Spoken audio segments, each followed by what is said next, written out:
Jeffrey has the standard video gamer's diet. Here's his 3-course meal. His starter is chili heatwave Doritos with pink Lucozade. His main dish, chicken nuggets and chips, which are slightly too burnt because he couldn't finish his League of Legends game in time to get it out of the oven. His dessert is a bag of dairy milk caramel nibbles. These are peng, to be fair. He doesn't see the reason to eat clean. Why would he? Jeffrey doesn't care about his health or even his physique. But then Jeffrey sees you with your healthy packed lunch and he's angry. You're making him feel bad about his choices. Look everyone, he's got fruit in his lunch. Why are you trying to be healthy? I bet you're trying to lose weight and build muscle. That's gay. Your friends who aren't really your friends laugh and tease you more, whereas your true friends encourage you to stay healthy. My diet has always been shocking. I would feel so productive going to the gym in the morning, and I'd usually have a pretty healthy breakfast like eggs and wholemeal toast. But after that, I'd eat so much junk food and desserts and fast food, and that made me feel like shit, because I really wanted to control my weight perfectly to reach my body goals. But to be honest, I have some compassion for my younger self who ate a lot of junk food. I used to look at myself with hatred whenever I'd be inconsistent with my diet, because it's so frustrating to really care about your body transformation and then negatively impact it just for the momentary pleasure of eating junk. But I understand now that I used to eat junk food as a way to comfort myself, and I think this story is so common. If you're feeling stressed or unsafe, you end up being drawn to tasty, high-calorie foods, but those foods are easy to overeat. They're so addictive.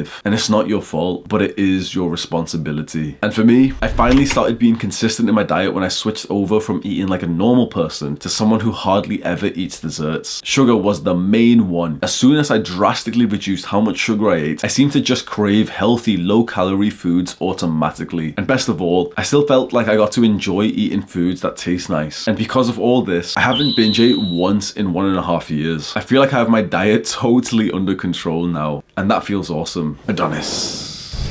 Adonis eats like a caveman. He's not interested in the processed foods of the modern man. Meat, vegetables, and whole grains are enough for Adonis. Adonis understands that eating for nutrition, not pleasure, is the righteous way to self-actualization, and he looks like it too. Adonis's body looks like it's been carved from marble. The shreds, the cannonball delts, a fine sight to look at indeed. To be consistent in your diet, you're gonna have to do a complete overhaul of everything you eat, because it's not hard to be consistent in a diet that's full of junk food. We specifically want to consistently eat healthy food, and that means we're gonna have to drastically reduce how much junk food, especially sugar, we consume. And you might think that this will make your diet boring, full of untasty stuff. But after a while, you get used to eating healthy and you begin to crave and really enjoy the healthy food. And then you never want to go back. It starts to feel unnatural to eat things like McDonald's and sugar. The first and most important step to becoming more consistent in your diet is education, something that you've never been given. Most of your teachers in school are fat. Most of your doctors are fat. You'll be more consistent in your diet when you learn how food actually affects your body. You need more of an understanding than just calories in, calories out, and macronutrients. I've linked some videos in the description that I recommend that you watch maybe after this one. Give those videos your full attention. Make this a deep work block. A bunch of people have told me that these videos have changed their lives. The next step is to make a habit tracker to track how many days you eat clean. Set a goal number of days. Maybe start with 3 or 4 days a week to begin with, and after a couple of months increase that to 5 or 6. Don't start too high. Most guys will start too high, get disappointed and quit. Start low so you secure an early victory and you feel motivated to continue. You can also mentally prepare for the situations where you usually cheat on your diet. Visualize in your mind the moment that you usually go off your diet. Maybe it's when someone offers you some unhealthy food or you drive past a fast food joint. Visualize yourself overcoming that situation, saying no to the unhealthy food with a smile on your face, feeling so confident and proud of yourself. And then visualize yourself eating healthy food so that you can tick off your habit tracker. See yourself feeling so happy about the progress that you've made in your diet and your physique. Visualizations like this truly work. You're mentally practicing for the moment that you usually fail at. Give me a kiss, bro. Mwah.